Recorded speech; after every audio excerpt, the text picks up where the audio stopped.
Welcome to Body Work. Welcome back. It's Michael Rogers. Welcome to Body Work Boxing. What's going on out there, y'all? Man, I'm still under the weather, man. Like, this thing keep nagging me, man. I know y'all hear that congestion, but I say, you know what, man? You will not outwork me on this boxing talk. You feel me? Because even though my presence might not be here online, even though you might not see a video every day, I'm always in the lab, cooking it up. This is the fourth quarter of boxing, y'all. This is when we gotta start lining up who is the fighter of the year, who got the knockout out of the year, who got the upset of the year, who is the coach of the year, who is the most underrated boxer right now. You know what I'm saying? It's a lot of things we gotta start formulating. Last year, I was on point. You know what I'm saying? With a lot of my picks, man. With my female boxer of the year, with my male boxer of the year, with knockout of the year, coach of the year.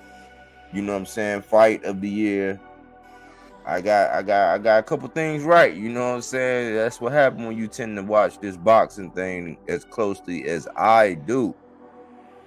But I figure in the world of boxing, man, where a lot of people are either complaining or tearing down fighters or just not, you know what I'm saying, being as positive about boxing, I figure I'll do an episode, you know, to acknowledge that we are in the fourth quarter of boxing and we got a boxing schedule. And my banner is only like 200 characters, but I was going to put in the banner like the top 10 fights that we got left and what are the implications of these fights. So with no further ado, I'm going to run down the list for you. On 10-14, we got Janabek against Gualtieri. You know what I'm saying? And that's the WBO and the IBF strap. The second fight on 10-15, we got Tim Tszyu and Brian Mendoza. And that's for the WBO 154. Now, I just got word. I just seen some news. I like to actually qualify, you know, all the information and make sure everything is sturdy before I comment on it. But I just heard that Bud Crawford is going to fight the winner of that. Which still leads me to the question, man. And I got a video I'm working on right now, man. And it's called In Suspense. What's up with my man Spence, man? Like, I got so many questions, man. I you know, as a diehard fan, man, as an Earl Spence fan, man, I like to hear from you, bro. Don't let one person stop your career. Don't let one mishap get you off track. Get back and get active. But I digress. The third fight we got on October the 21st is Linares versus Catterall. No title on the line. The fourth fight we have on November the 16th, a Vegas fight. We got Shakur Stevenson versus Edwin De Los Santos, La Granada, the Grenade. And that is for the WBC vacant. Normally, I had that fight since it was a WBC vacant. Devin Haney dropped his belt, said I'm going to 140. And there will be two combatants. Shakur Stevenson pushed for his mandatory. Devin was like, nah, I don't want to do all that. Let me roll out the 140 and get this smoke with Regis. I salute the fight with Regis, but he dropped that belt. And Shakur was going to fight somebody. And I was saying that when it was Shakur and Frank Martin, I was calling that restoring order. And my philosophy is I don't like these fights where one fighter get all the belts and this and that, and they can parade around like they just beat Joe Louis and Pernell Whitaker and Floyd and Tyson and, you know, everybody all wrapped in one, and now they got all the glory. So I believe that this is a very pivotal fight in boxing, especially for the 135 division, in which nobody can say that this belt was emailed to them. They're actually fighting for it, even though it's a vacant, meaning that two people went to war. I wish it was Frank, but I also like De Los Santos. I've been tracking that, man. Check out my video I did last Christmas on Shakur and De Los Santos. But that smoke will be had, and that's for the WBC vacant in Vegas on 11/16. The fifth fight we have, another Vegas fight on 11/25, is Demetrius Boo Boo Andrade versus Anthony David, the Mexican Monster, Benavidez. Man, that's a fight that we've been wanting for a while, man. I know a lot of people was upset and, saying this and that, but originally, the people that spoke for Benavidez said that man wanted more than $10 million for that fight. And at that point in time, Andre hadn't even fought yet, so that was a far reach. You know what I'm saying? I think that this is a prove-it fight. This is going to show where both of these fighters stand in their careers, because we did actually have David Benavidez versus Caleb Plant, and David Benavidez gained a lot of respect from me when he actually not only took that fight, but was able to win that fight. And I'm going to say, man, not gonna say that Caleb is like in my top 5 or anything, but I admire Caleb's work. You know what I'm saying? I admire his skill set. And I thought that, and I'm starting to think now that when the big bright lights come on and the big bad wolf come out, I don't know if that gas tank is long enough. You know what I'm saying? But in this fight, we got Demetrius Boo Boo Andrade, and I was looking at that because I was getting ready to tell her the tape. We got a slight height advantage for David Benavidez at 6'2", and Demetrius Andrade at 6 foot. Now, my initial look at that fight indicated that this is going to be activity will play a play. Inactivity/activity will play a big part in this fight. I do believe that the level of activity will rear its ugly head. You know what I'm saying? And I think that this is a good fight because I believe in the skill set of Demetrius Andrade. I would like to have him been more active going into this fight, but when I was doing the numbers, since 2018, this would be his 8th fight.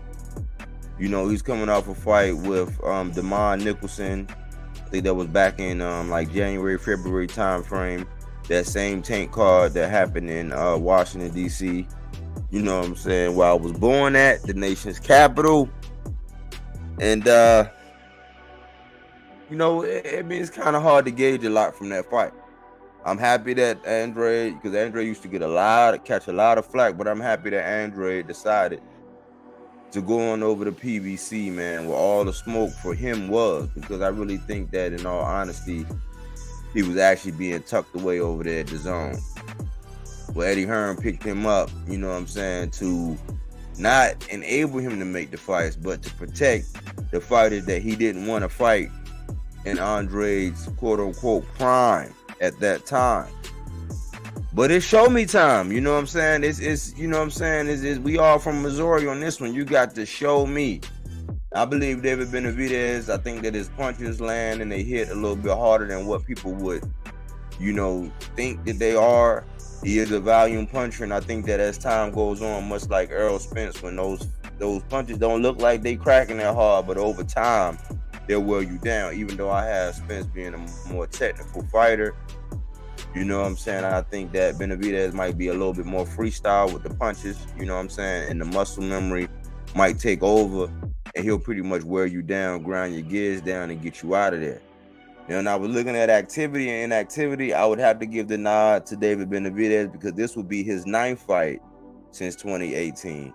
Only Andre took off in 2022 and didn't have a fight. So he was averaging a fight, you know what I'm saying? I mean, I guess you would say 8 fights in 6 years. You do the math. Benavidez would be 9 fights in 6 years. But the way it was averaging out for Benavidez was he actually fights every 7 to 11 months. So we had a little bit more continuity. Now, skill set wise, a prime Demetrius Andrade, I think he would wash a young Benavidez. But if we factor in the inactivity, activity, and everything we've seen from inactive fighters who have not knocked the ring rust and stayed active, they don't fare well. But I think that Demetrius Andrade is a consummate professional. He did make a drastic change and he cut his hair, which may make his head a little bit, you know what I'm saying, lighter. You know, he is looking a little bit bigger. You know, I don't see that chisel frame as much, but then that comes along with the territory with going up there and fighting the big boys. Now we know we're near close to the weight time, the cutting weight time, because we have all the way until next month on the 25th. But that's a good fight, man. This is a legacy fight, man. This fight will be a transition point in both of their careers. So I'm looking forward to that fight. The 6th fight we have is Katie Taylor versus Chantel Cameron. I'm a huge Chantel Cameron, and that's on November the 25th. And that's for the IBF, the IBO, the WBC, and the WBO. Only thing I don't see on the line in this one is the WBA. And this is a great fight. I'm a huge Chantel Cameron fan. I like her style. I like her personality. You can tell she a gym rat. That's a big fight. And I miss doing my women's boxing Wednesdays, man. That was something I created a while ago. Me and my partner used to do it a while back, man. And that's something I might revisit. But look out for that fight. The 7th fight we have is Ryan Garcia versus Duarte. And when I look at this fight, and that's on December the 12th, right? We're going into Sagittarius territory, you know what I'm saying? Because all the legends are born in December. That's what you heard. Sagittarius season, you know what I'm saying, will be upon us in December when Ryan Garcia takes on Duarte. Now, I looked at some film on Duarte. I'm not going to act like I know everything, but it does look like this man, unless this best laid plan, this man is not going in there to lay down. He is very deceptive. He can hurt you with either hand from what I saw, and he's willing to let his hands go unless, again, this is best laid plans. Now, what I see in this fight is, when I always talk about activity, inactivity in this one, Ryan Garcia has not been active. Even though he did get in the ring with the guy that I call the Predator in Devontae Tank Davis, which I believe that he couldn't, I don't think Ryan could beat Tank on Tank's worst night and Ryan's best night. I just don't believe it, because the level of fighting and intensity and where he come from in this DMV area, man, it's just something in Tank, man. He's just a different breed. But coming off of that, you know what I'm saying, not getting pay-per-view. Hear a lot of people talking about pay-per-view numbers when it come to Ryan and Tank and who gets the credit and this and that. Well, Ryan's not fighting on pay-per-view. I don't think that a lot of people know this guy, Duarte. But if you have a chance, go back and look at him, man. And what I can say is the man he fought 3 times in 2022. This will be his 3rd fight in 2023. And if you can remember, that's 2 fights for Ryan in 2022 and 2023. So this guy is way more active. His motor is on the go. And he has a consistent history of pretty much fighting twice a year. I think it's twice a year, once a year, twice a year, once a year. But he's very active, man. He's going to let his hands go. Very interesting fight. You know what I'm saying? This can make or break that fight between Tank as far as what Ryan Garcia is able to do against this guy. And we did see what Cruz was able to do against his last opponent. You know, and granted, he did have Gamboa after Tank, but Isaac Cruz didn't look too spiffy. I think people are going to be looking to see if Ryan is really that superstar, and he has that cash everybody is just granting him for having shared the ring with a killer like Tank. Now, I think the most telling fight that we have is the Regis Prograis versus Devin Haney fight. Here, a lot of crazy narratives circling around this one. You know what I'm saying? I'm not going to get into the whole fact that Devin Haney did duck Shakur Stevenson on his way to Regis, because I do respect the decision to fight Regis. And I think that he's in for more than what he bargained for. You know, all this talk about Regis and his IQ being lacking and Devin having more power and all this, like, not having stepped in the division, just like anybody else, how everybody's saying Shakur didn't do anything at 35. Devin Haney has not done anything at 40. And a lot of people are disrespecting Regis Prograis as a guy who has had one loss against, you know, you could say a legend in Josh Taylor. You could say a legend. He was undisputed. You know what I'm saying? He Regis granted him the opportunity to be able to be a guest in his home, and Regis got the short end of the stick, even though it was a good fight, and he left Josh Taylor's face looking like hamburger meat. He just didn't get the decision because I think he fell asleep in the middle rounds. My initial take is this is the first time where Devin Haney doesn't have all of the advantages. You know what I'm saying? Height, reach, size, all that. He might have that, but the caliber of fighter that Regis is, this is a more balanced fight. Devin does have the height, and I think they had the same reach. But again, Regis is a southpaw.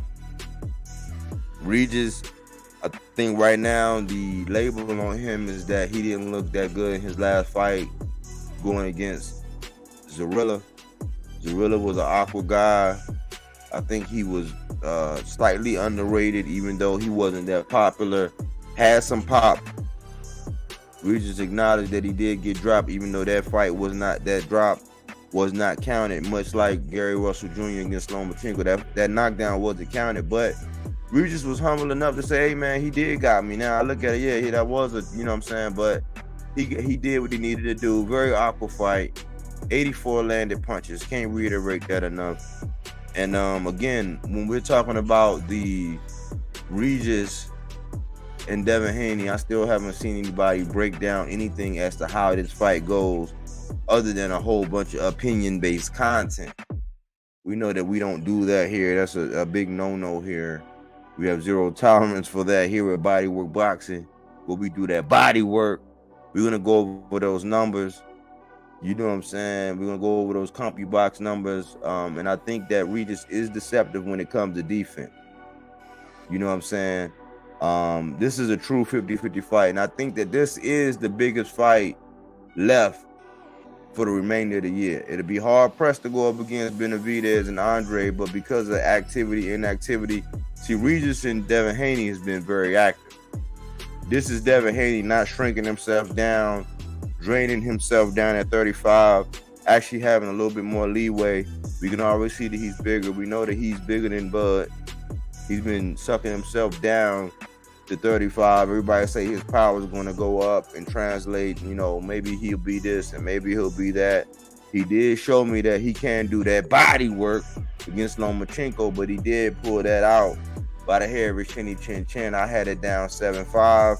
Very interesting fight, man. But Devin Haney is defining his legacy by actually taking on this fight. And it's a step in the right direction as far as I'm concerned. I'm not going to browbeat anything about him and Shakur. You know what I'm saying? They had best laid plans. That's what nobody really wants to admit.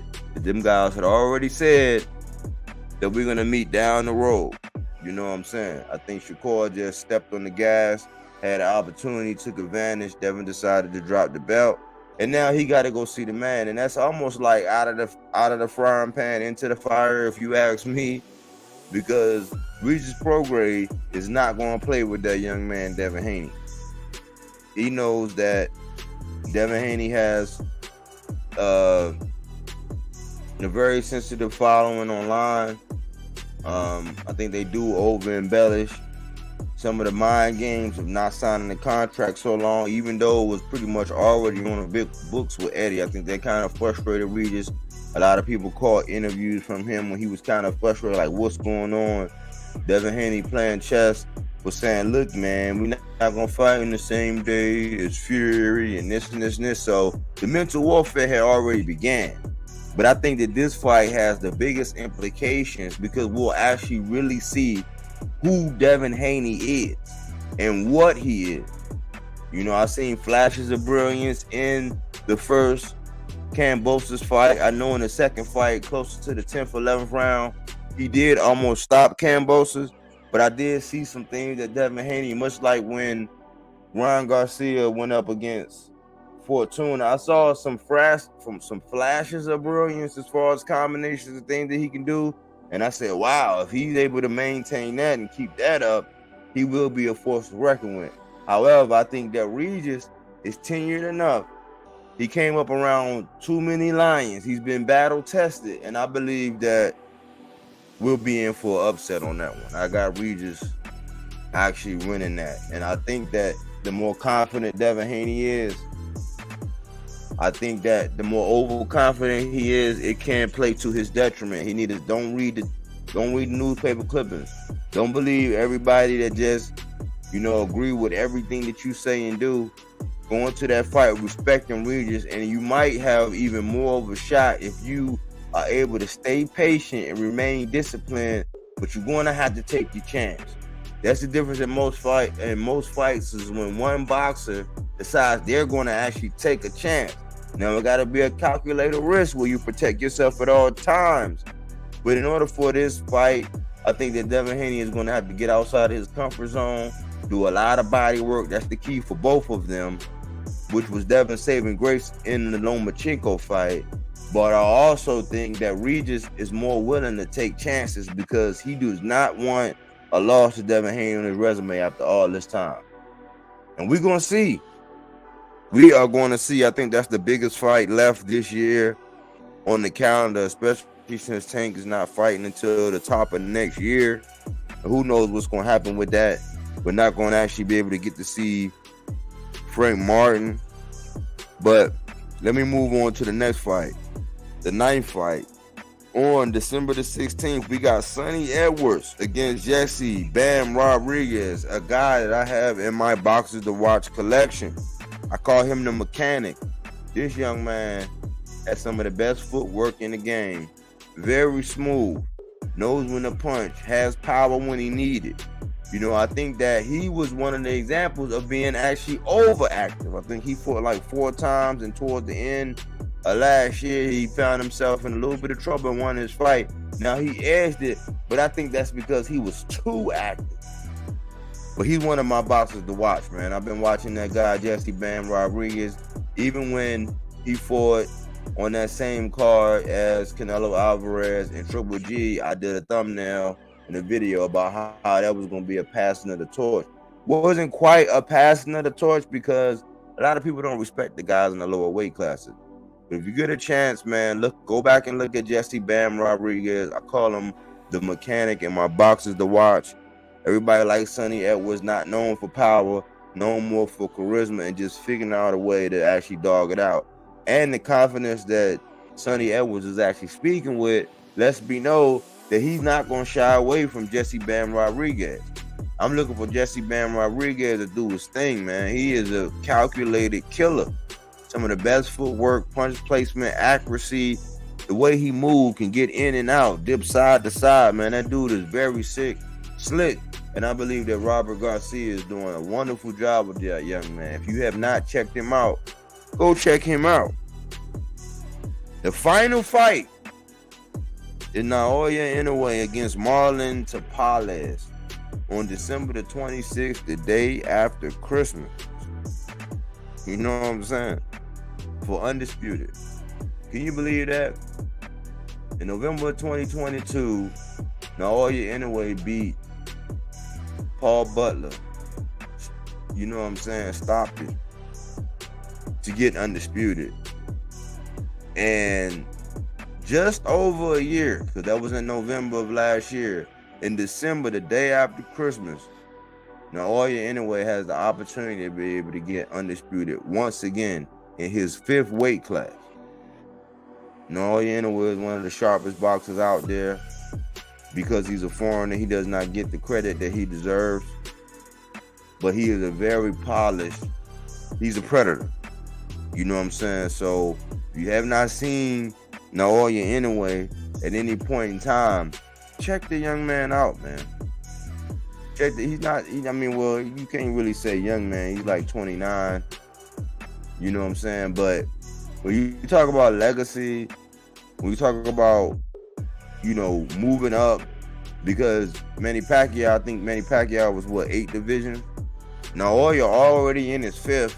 And if he ever were to get a Tank fight, if he continued to move up and gradually grow and move and continue to go on the path that he's at, he's gonna run in the Tank. He's gonna run in the Tank. They're gonna make that fight happen because a lot of people are already clamoring for it. And if they were able to reach an agreement to be at a comfortable size, I would feel comfortable. Right now, I still lean towards Tank only because of the size. You know what I'm saying? But as far as skills and everything, the guy can do it all. Just like I say, Tank, the guy can do it all. Them guys, the thing is with that, they're the same height. They have the same reach, except for Tank having by a half an inch. So if he had been fighting at the same size as this Tank, even though I think Tank's frame is a little bit bigger, being African American versus an Asian build, for genetics wise, Tank is slightly bigger, but you talking about mano a mano, man, that's one of the best fights you can get, and he's on his way. And he's gonna have some bumps in the road. If he continue to go down in 122, anyway, at 122, he go ahead and get this. And some of the names that he's linked to, but if he is to go up to 126, you gotta see Rabisi Ramirez. I think Goodman, if Goodman gets past his next fight, he does have a fight, but that wasn't in the top 10 of the fights that I was going to, speak to. But that's undisputed to cap it off at 1226. And those are, of course, there are other fighters, there are other names. There were a couple I left off, but those are the top 10 fights to close out the year of 2023. So I'm going to ask you,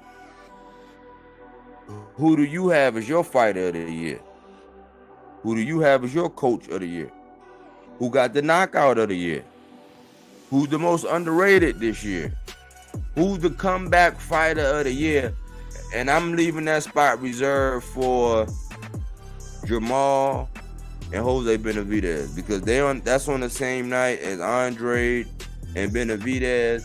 And if Jamal Charlo is to stop Jose Benavidez, I will give him the comeback fighter of the year. I'm pulling for him, man. Mental health is something very serious. It's just funny how in our community we don't recognize them when somebody's at mental health. They're in a fragile state. You know what I'm saying? So I would ask and encourage anybody that, especially if you love boxers in the sport and you know what's going on, man, spare the man all of the backlash that you're going to give him. You know what I'm saying? He is making a comeback. I do think that he's doing it right. Coming back, not biting off more than he can chew. Getting back active again, getting some activity, another, hopefully another win under his belt as he endeavors to continue to do what he needs to do. Now, and this would be a good benchmark because, with all due respect, Jose Benavidez can throw them hands. I mentioned that the other day. I think he had the best round I've ever seen an opponent have against the number one pound-for-pound guy right now in Terrence Bud Crawford. I think it was like the 6th round when they fought. He did put on the best round, but Bud was able to seal the deal and close it. Jose Benavidez did suffer a defeat at the hands of one legendary Danny Garcia, who also dealt with mental health. I seen him recently saying he's all good, you know what I'm saying? He's clear. Took a lot of pride and, humility for him to come out and speak on his mental health issue. But mental health is very serious, man. It's just funny how in our culture we never give or we never spare our own when they're actually going through mental health. We just want that extra click, that extra like, that extra view, that clout, that new drug in our system that we don't know it when we see it, and we don't know how to be supportive, but also be able to bring it up all in the same vein. And I'm going to show you how to do this, son, because Jamal Charlo, man, at the top of his game, he's one of the best boxers in the game. has perhaps one of the best jabs in the game. A very tough customer. I think he does fight up or down to the level of his competition, but you got to think, when you can't really get up for the opponent that's across you because you've been doing it so long and you know that there are names that you can get with, they done aged you out, froze you out, made excuses not to fight you, ridiculed you for taking whoever they put in front of you. You defended your belt time and time and time again, all your mandatories, and you still don't get the respect you deserve. And anything that you say can and will be used against you in the court of public opinion. I think that this man is a soldier. So I'm pulling for him to come back. I'm pulling for him to come and have a comeback fight against Jose Benavidez. And I'm putting good positive energy towards him. And hopefully he's going to let his hands go. He's going to do his thing. You know what I'm saying? But as far as big fights, man, those are 11 fights coming up in the fourth quarter, man. And ask yourself, man, who you got on top, man? Who's your fighter of the year? Who's your trainer of the year? I know a lot of people going to say Bo Mack because of the performance that Bud was able to put against Spence. But let's look circumspectly. Let's look at the fighters that fought 2 or 3 times this year. Did your fighter fight 2 times this year? What was the result? What was the level of competition? How well did he perform under those big bright lights? Is he fighting for legacy? Did he get a big bag? Who got the knockout of the year? Who got the upset of the year? Who's going to get the trainer of the year? Who's going to be the comeback fighter of the year? If Jamal Charlo was able to stop Jose Benavidez, he definitely got my vote. I think last year it was, what's her name? What's her name? Mighty Mouse. They call her Mighty Mouse. One of my boxes to watch in my boxes to watch collection. Is that Estrada? Tanisha Estrada. I think she got my comeback fighter of the year last year. I think Caleb Plant got the knockout of the year. Derrick James got coach of the year. I think fighter of the year was Lubin and Fundora. Still waiting to hear back from Fundora, man. Not sure what's going to happen, but this Tim Tszyu and Brian Mendoza, big implications.